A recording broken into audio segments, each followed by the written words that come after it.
men's 10,000 meters. Henry Rono has the meet record for Washington State all the way back in 1978. Tyler Day of Northern Arizona has the best time so far on the year. And here's one of the favorites, Robert Brandt, the junior out of UCLA, has a season's best time of 29:02:14 coming in. And he's a transfer from Cal. He was 6th at the Pac12 cross country, and when he ran that 29:02:14, it was a solo race. He is definitely the favorite. Nice job done in coaching by Devin Elizondo with UCLA, and let's not forget John Frazier, who's done a marvelous job with those UCLA throwers, Lissa Wilson, Spinoski, and Litzel. But this kid is definitely the favorite, and he has run very, very fast for 10,000. Another guy to look for will be Tanner Anderson, the redshirt sophomore from Oregon. And if we can get a look at him, he's bib number 12. And he's another one that is going to put a lot of pressure on Brandt. And there he is, Tanner Anderson. And Anderson was 4th in the conference at the 5,000 last year and 3rd at the 10,000. So he clearly would like to move up. It's going to be a very interesting race because we're going to see a couple Bruins, a couple of Ducks, and Jack Keelan from the hometown seniors. He's a senior from Stanford, and that's going to make things very, very interesting. Conditions could not be better. The temperature has dropped off. It is absolutely perfect for a distance ride. Maybe they'd like it a few degrees cooler, but it is awfully comfortable right now.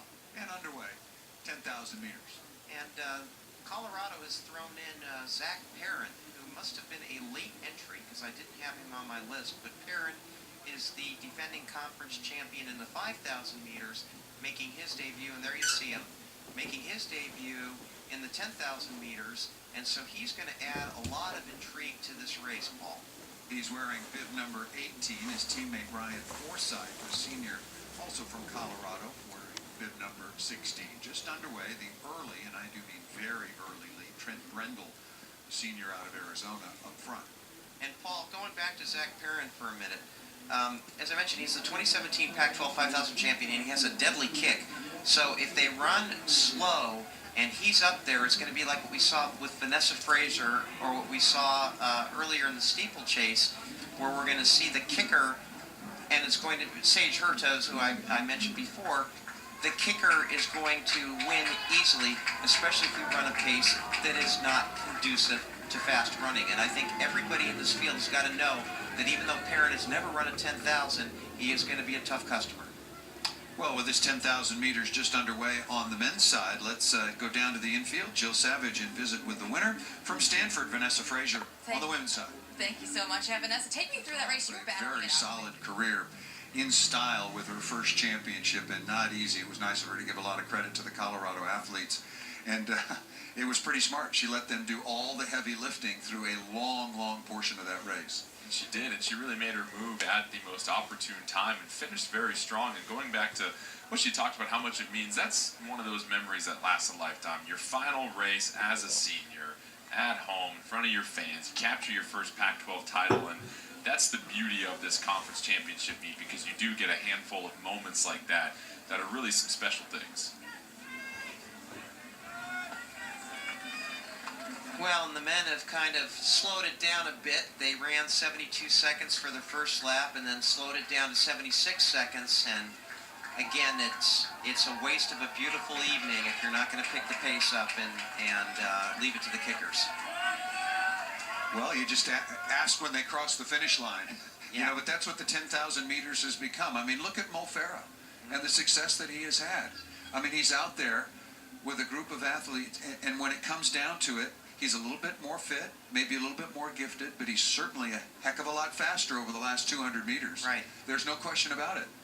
And when you have somebody like and I don't know how much scouting these runners do about the other runners, but as soon as I see Zach Perrin, number 18 in this field, I know, oh my gosh, if this pace is slow, even though he's never run a 10,000 before, I better push this thing because I don't want to get out kicked by this guy. 3:42 through 1,200 meters. That lap was in 73, so it was a little bit more of an honest pace there. I'm seeing this for the first time. Our current leader, Trent Brendel, doing his best Raleigh Fingers impersonation. That's a very strong look. he's a legit runner. Brendel comes in with the best this season of 30:46.65, and he's been around the conference. Senior, knows the drill. But most everybody else kind of tucked in behind him. And again, another 73-second lap, so they go through 1,600 meters in 4:55. And tucked in right behind him, we have Ryan Forsyth of Colorado, and then behind him is Brant. And Paul, what's great is I was on my morning walk, and the first athlete I come across is Mr. Trent Brendel, and tall, impressive-looking athlete, but let's be honest, the first thing you notice on that young man when you see him is that marvelous mustache, and one I was jealous of because I never had such the ability to grow one in college. Ryan Forsyth, hip number 16, making a nice move. It wasn't until we got that very, very nice close-up that I saw the full effect. But he's a very nice, in all seriousness, very nice-looking athlete. Currently in the lead of this elite pack, just underway here at 10,000 meters. Zach Perrin still tucked way in the back, well, in the middle of the pack, I should say. The tall blonde right there running behind the Oregon athlete, a couple of UCLA Bruins moving up a little bit. Robert Brant there as well. And that's Miles Smith behind him, and they come in all sizes, Paul, because Miles Smith is about 5'6" in high heels. And you've got Zach Perrin, who's probably stilettos? Stilettos. And Zach Perrin, who's probably about 6'1" or 6'2". And that last lap, they picked it up to a 70-second pace. So a serious injection. You can see Miles Smith. He's one of the they always have this slogan, Gutty Bruins. And he really epitomizes that. He is a real grinder, and he'll give everything he has out in the track. That every time you see that from him. Brendel still continues to lead, followed by Forsyth. And right now, Paul, they're running slow. They're running at about 31-minute 10K pace. And I'd like to see somebody inject something. Brendel, Forsyth, Anderson, Brant, Smith of UCLA, Gonzalez of Colorado, 2 of California, your top 7.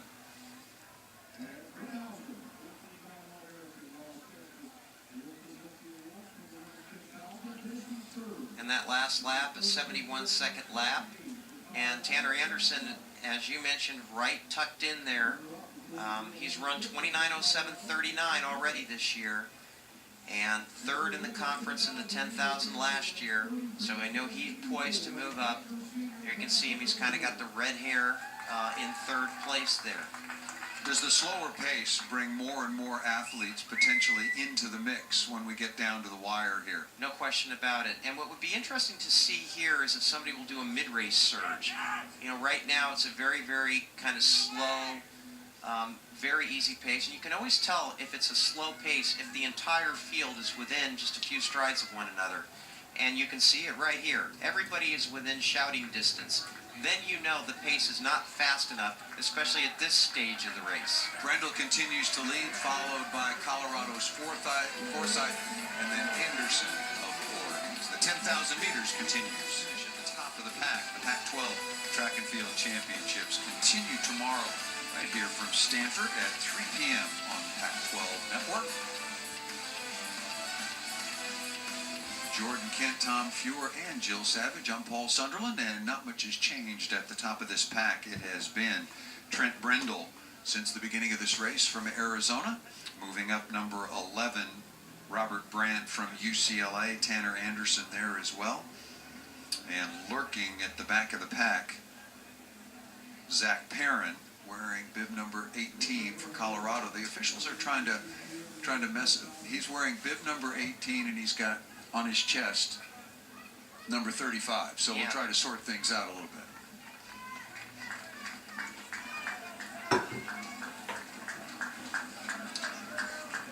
Well, we had an interesting women's pole vault event earlier today, and it was very, very important for Stanford in terms of the team battle. And we're going to see Caitlin Merritt here. This is her first attempt at 4 meters 22. She's from Rancho Santa Margarita, 13 feet 10 inches. And having the home track, home facility advantage is a huge one. You can see nicked the bar a little bit, but on her way over, and she cleared 4:22, 4 meters 22, 13:10 on her first attempt. Now that is a replay of exactly what happened there. And then this is Lauren Martinez of Cal, and this is her second attempt at 4 meters 23, 13:10 and a half. It bar quivered, but it stayed on, and Martinez gets through. And here's Erica Malaspina, the teammate of Caitlin Merritt's at Stanford. And look at that. A beautiful clearance for the freshman, and that was a big come-through performance. And a wonderful celebration moment. And you can see here she did a nice little contortion job over the bar, but did a terrific job. And then this is Lauren Martinez of Cal, one of the co-favorites, coming in at 4 meters 17. And again, she's technically an outstanding vaulter, Lauren Martinez. And that was 4 meters 17, 13:8 and a quarter. And you can see her. She knew she had it right away. Nice little clap on the way down. And you can see that Martinez, the winner at 14 feet even. Caitlin Merritt second at 13:10. Erica Malaspina third at 13:10. And so Stanford gets second and third place points. They're really critical when it comes to this team scoring on the women's side, where they have a chance.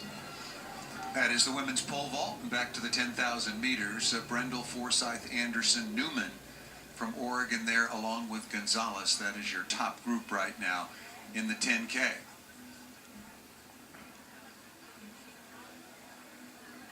Very, very quiet pace, as we've talked about. Yep, Paul, they're right on about 30:15 pace now. They've picked it up a little bit. Here's the updated women's team scores after 9 events. Stanford with a big lead, but still, the guns getting ready to blaze tomorrow for USC and Oregon, Arizona State, Colorado, and California, your top group right now on the women's side of this Pac-12 meet. If you weren't with us right at the very beginning, the University of Oregon men have won this title 11 straight seasons, and the women 9 times. Let's take a look at the men's score. As we've mentioned several times, fewer events on day one. They're not quite as busy as the women on the field. Oregon on top now with Stanford tied at 35, followed by California. And Colorado, USC, down in 7th place with, so far, just 16 points. And for the first time in a long while, we've got a new leader here in the 10,000 meters. Ryan Forsyth takes over from Colorado.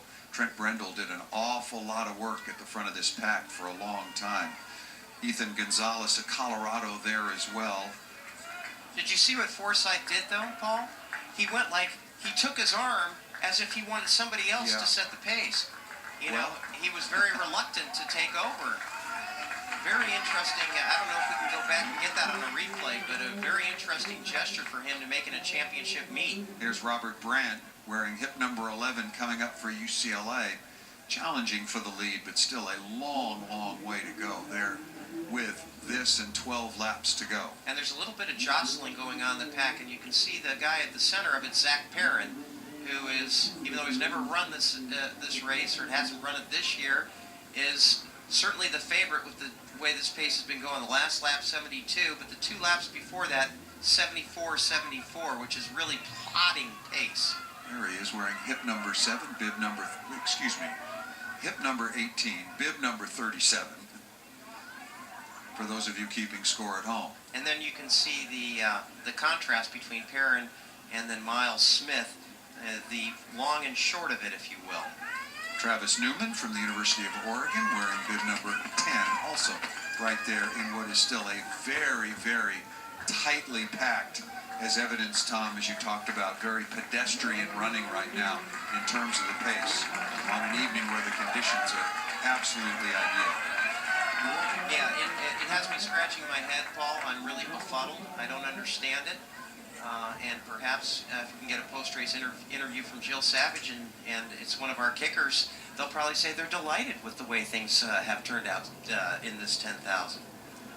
that last lap in 72. There's Brandt. Must be interesting for him coming back up to the Bay Area here after competing for Cal. And Forsyth moving out. Again, he's gesturing. He doesn't want to do it. He's shaking his head. I don't want to do this. Look at Brandt's talking too. They just do not want to take this pace. That's really interesting. It was almost like as if he were the rabbit moving to the outside now that he had led them through. This is pretty funny. I mean, it's not, everybody's